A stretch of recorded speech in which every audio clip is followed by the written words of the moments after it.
In this episode, we start looking at how audits and assessments gather evidence. Because security does not become trustworthy just because someone says a control exists.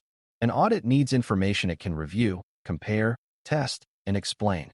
That information may come from samples of records, questionnaires sent to control owners, interviews with people who perform the work, assertions made by management, and reference sources that help organize what the assessment is looking for. When you are brand new to cybersecurity, the word audit may sound intimidating, but the basic idea is simple. An audit asks whether reality matches the requirement. If a policy says access must be reviewed, the audit looks for evidence that reviews actually happened. If a procedure says incidents are escalated, the audit looks for proof that escalation occurs. Evidence is what moves the conversation from belief to verification. Before we continue, a quick note. This audio course is part of our companion study series. The first book is a detailed study guide that explains the exam and helps you prepare for it with confidence. The second is a Kindle-only ebook with 1,000 flashcards you can use on your mobile device or Kindle for quick review. You can find both at CyberAuthor.me in the Bare Metal Study Guide series. Audit data gathering begins with scope.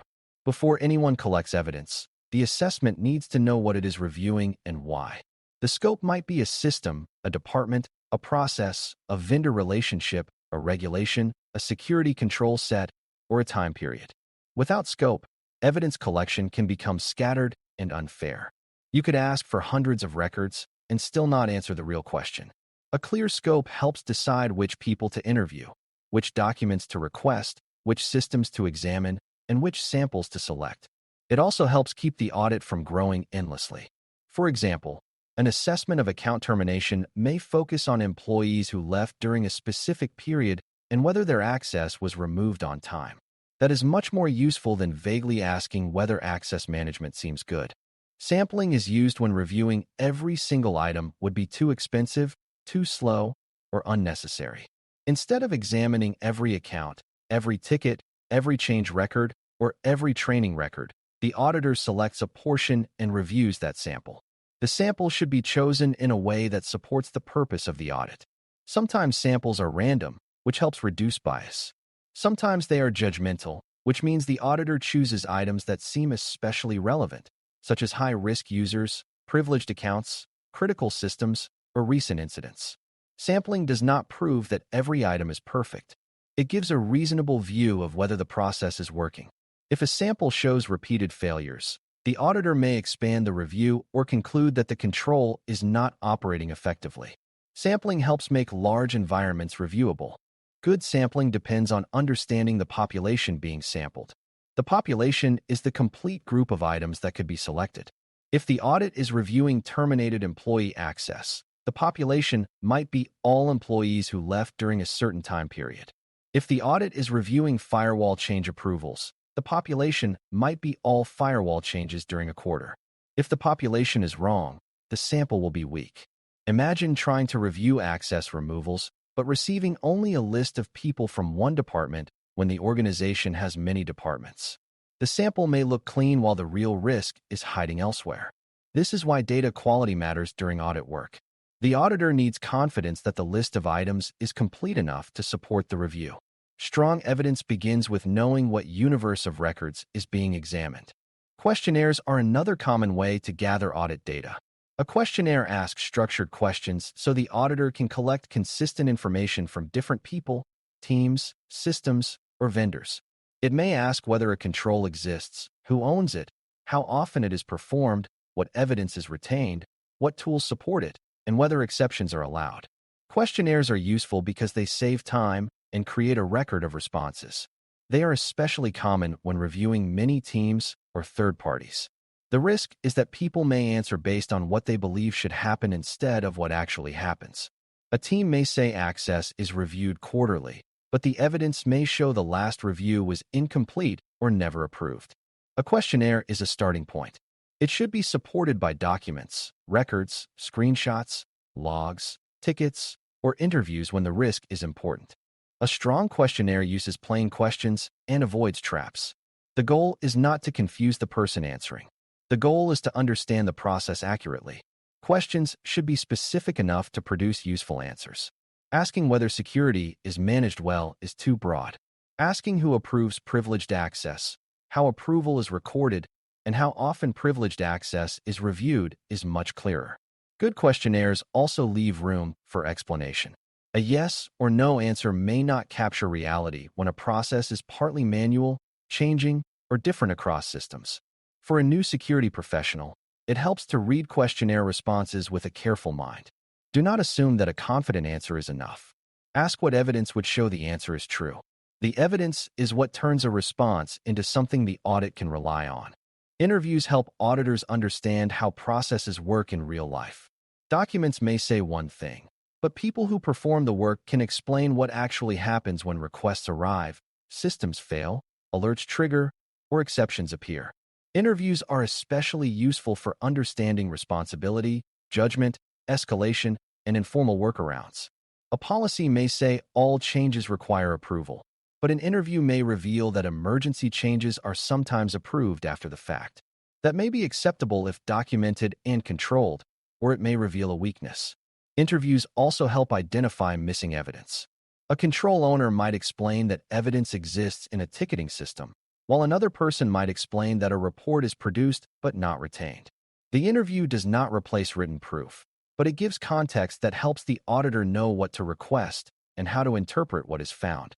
Good interviews are respectful, focused, and evidence-oriented. The auditor is not there to embarrass people or make them feel trapped. A good interview should help uncover the truth of the process. People are more likely to explain real problems when the conversation is professional and clear. The auditor may ask what the person does, how often they do it, what tools they use, what records are created, how exceptions are handled, and what problems they see. This can reveal control gaps that documents never mention. For example, a team might have a strong written incident process, but an interview may reveal that only one person knows how to contact a critical vendor after hours. That kind of information matters because security depends on real human workflow. Interviews help connect written requirements to lived operation. Assertions are statements made by management, control owners, vendors, or other responsible parties about the condition of a process, system, or control. An assertion might say that backups are tested monthly, access reviews are completed quarterly, logs are retained for a required period, or sensitive data is encrypted. Assertions matter because someone with responsibility is formally claiming that something is true. However, an assertion alone is not the same as independent verification. An auditor may use assertions to understand what management believes is happening, but then compare those assertions to evidence. If management asserts that all terminated users are removed within 24 hours, the auditor may sample termination records and account logs to see whether that happened. Assertions help frame the review, but evidence determines whether the assertion is supported. There are different kinds of assertions that can show up in audit thinking. An assertion may relate to completeness, meaning all required items are included. It may relate to accuracy, meaning the information is correct. It may relate to existence, meaning the control or record actually exists. It may relate to occurrence, meaning the activity actually happened. It may relate to authorization, meaning the right person approved the action. You do not need to memorize a long accounting style list for this episode, but you should understand the idea.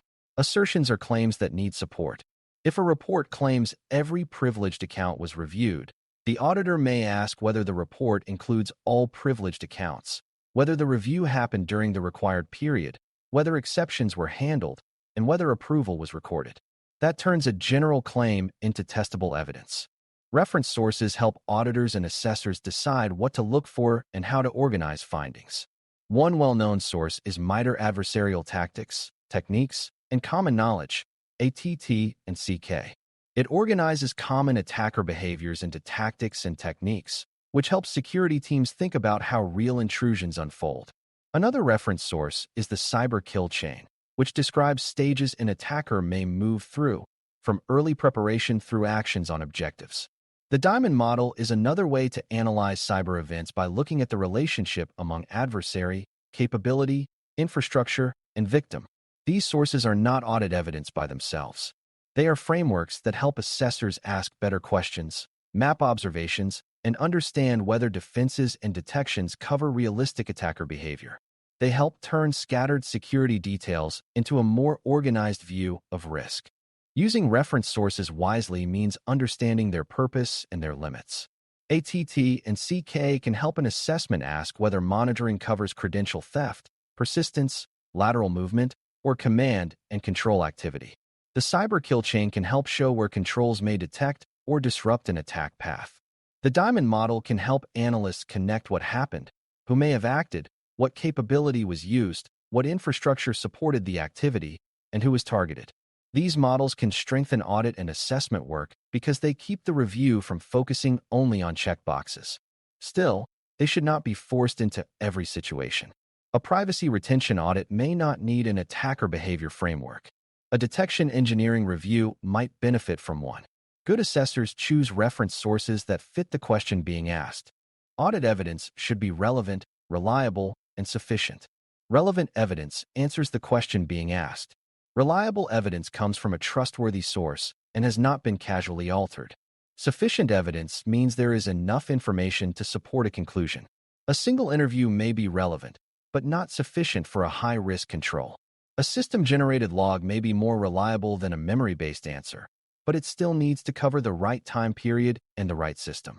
Evidence can include policies, procedures, logs, tickets, configuration records, screenshots, approvals, reports, training records, contracts, attestations, and test results. As you listen to audit questions on the exam, keep asking what would prove the claim. If the claim is that a process happened, look for records. If the claim is that a requirement exists, look for the approved document. The main idea to carry forward is that audit data gathering is about moving from statements to supported conclusions. Sampling helps assess large sets of records without reviewing every item. Questionnaires collect structured information, but their answers need support. Interviews reveal how processes work in real life and help explain gaps, exceptions, and context. Assertions are claims made by responsible parties, and audits compare those claims against evidence. Reference sources such as ATT&CK, the cyber kill chain, and the diamond model help organize security, thinking, and guide better questions when they fit the assessment. For Security Plus SY0801, remember that audits are not only about catching mistakes. They help the organization understand whether controls are designed, operating, documented, and supported by evidence that can be trusted. Thanks for listening. For more audio courses, daily newsletters, and more, please visit baremetalcyber.com.